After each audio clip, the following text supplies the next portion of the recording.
অঞ্চলের মানুষকে দাস বানিয়ে ছাড়লো, এই অঞ্চলের মানুষের চিন্তা চেতনা কলোনিয়াল মাইন্ডসেট তৈরি করলো, যার মধ্য দিয়ে আমরা একটা অধপতনের চূড়ান্ত শিখরে গিয়েছি, আজকে যেখানে এসে ঠেকেছি। এবং এখন আমরা তাদেরকে আইডল মানতে শুরু করছি, অথচ আমরা ভুলে গিয়েছি এই অঞ্চলের মানুষরা আমরা সব কিছুর উন্নত শিখরে ছিলাম, সব কিছুর এই সকল জ্ঞান বিজ্ঞানের সকল সভ্যতার অন্যতম চূড়ান্ত লেভেলের ধারক এবং বাহক ছিলাম আমরা।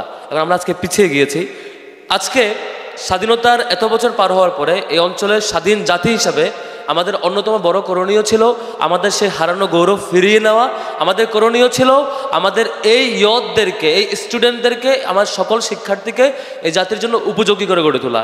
ছাত্র শিবিরের জায়গা থেকে, ছাত্র শিবির আপনারা দেখে থাকবেন এবছর ডাকসু, চাকসু, রাকসু, জাকসু নির্বাচন হয়েছে, আরও অসংখ্য পলিটিক্যাল ইভেন্ট গিয়েছে। এই সব কিছু পলিটিক্যাল ইভেন্টকে ছাপিয়ে ছাত্র শিবিরের মূল ফোকাস ছিল শিক্ষার্থীদের নিয়ে কাজ করা।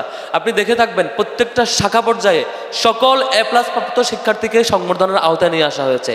সকল এ প্লাস পান্নায় রেজাল্ট খারাপ হয়েছে তাদেরকে কাউন্সেলিংয়ের আওতায় নিয়ে আসা হয়েছে। সকল পর্যায়ে নবীনবরণ প্রোগ্রাম এবং ক্যারিয়ার গাইডলাইন প্রোগ্রাম হয়েছে সারা দেশের সকল পর্যায়ে। আপনি দেখে থাকবেন যে জাতীয় পর্যায়ে সায়েন্স ফেস্ট হয়েছে, আজকে একটা শাখার উদ্যোগের রোবোটিক ফেস্ট হচ্ছে। আবার দেখে থাকবেন যে 26 সাল এখনো আসে নাই, সেটার প্রকাশনা উৎসব হয়েছে, সকল ক্যাটাগরির প্রকাশনা। অর্থাৎ একটা শিক্ষার্থীকে যত ক্যাটাগরিতে যতভাবে ডেভেলপ করা যায়, ছাত্র শিবিরের জায়গা থেকে আমরা সকল পর্যায়ে চেষ্টাটা করে যাচ্ছি শিক্ষার্থীকে তৈরি করবার। কিন্তু দুর্ভাগ্য, এদেশের রাজনৈতিক জনগোষ্ঠী, এদেশের সিলেক্টিভ স্টুডেন্ট অর্গানাইজেশনগুলো তারা চেষ্টা করে একে অপরের পিছুটান কীভাবে দেওয়া যায়, কীভাবে বাজে কাজগুলোতে প্র্যাকটিস করা যায়।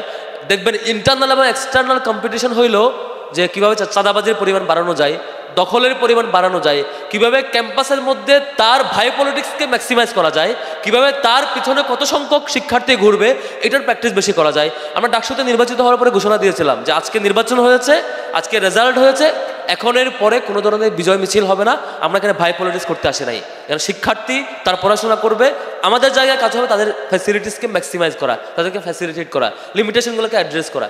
ছাত্র শিবিরের জায়গা থেকে আমরা সে চেষ্টা করছি, স্ব শাখার জায়গা থেকে সারা দেশে চেষ্টা করছে। আমরা আহ্বান করব বাংলাদেশের সকল ক্যাটাগরির স্টেক হোল্ডার, সেটা পলিটিক্যাল হোক, সোশ্যাল হোক, অন্যান্য এনজিও হোক কিংবা গভর্নমেন্টের হোক, সবার উচিত হইল মৌলিকভাবে এই দেশের জনগোষ্ঠীকে প্রস্তুত করার চেষ্টা করা। সেটি থেকে ব্যর্থ হলে বেশ বড় ক্ষতি হবে। আমরা এর আগে যখন সায়েন্স ফেস্ট আয়োজন করেছিলাম তখন আমরা বলেছি এই সায়েন্স ফেস্ট আয়োজন করা শিবিরের কাজ না, এটা কাজ ছিল রাষ্ট্রের কাজ ছিল সেটিকে আয়োজন। আমি সেখানে আহ্বান করেছিলাম যে রোবোটিক ফেস্ট রাষ্ট্র করতে পারে মন্ত্রণালয়ের উদ্যোগে, সেটি করেনি। এরপরেও ছাত্র শিবিরের একটি শাখা ছোট্ট পরিসরে আয়োজন করে দেখিয়েছে। আজকে রাষ্ট্রের এখান থেকে শিক্ষা নেওয়া উচিত।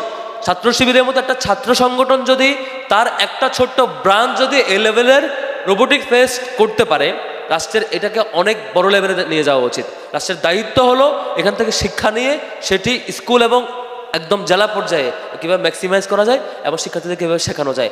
আমাদের আশপাশে দেখতে পাই সেসব উন্নত রাষ্ট্রগুলো যারা সভ্যতার শিক্ষা দেয়, যারা এগিয়ে যাচ্ছে, যারা আমাদেরকে টর্চার করে, আমাদেরকে 200 বছর শাসন করে, এখান থেকে লুটপাট করে, এখান থেকে আমাদের অর্থনীতি ধ্বংস করে দিয়ে, এখান থেকে সম্পদ নিয়ে যেয়ে আমার সকল পলিটিক্যাল সিস্টেম, শিক্ষা ব্যবস্থা, বিচার ব্যবস্থা সব কিছু ধ্বংস করে দিয়ে এখান থেকে লুটপাট করে তারা গিয়ে সভ্যতা কায়েম করেছে। সেই সভ্যতাকে আমরা শিখছি, আমরা শিখার কথা বলছি, আমাদেরকে ফলো করার অভিনয় করতে হচ্ছে আমাদের।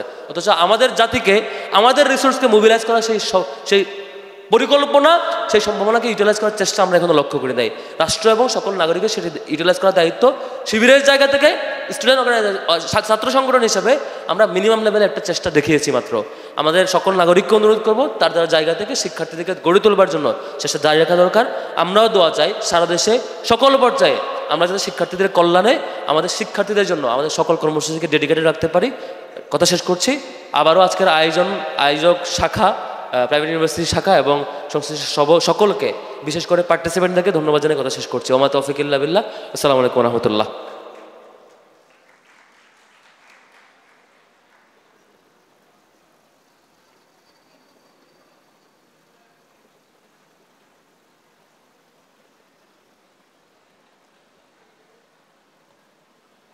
সম্মানিত মেহমানকে অসংখ্য ধন্যবাদ সংক্ষিপ্ত পর্যায়ে অত্যন্ত মূল্যবান বক্তব্য পেশ করার জন্য। সুপ্রিয় উপস্থিতি, এ পর্যায়ে বিশ্ব অতিথির বক্তব্য নিয়ে আসার জন্য অনুরোধ করছি জুলাই গণ অভ্যুত্থানের অন্যতম নেতা, শহীদ ঈদগাহ বাংলাদেশ ইসলামী ছাত্র শিবিরের কেন্দ্রীয় অফিস সম্পাদক সিবগাতুল্লাহ সিবগা ভাই।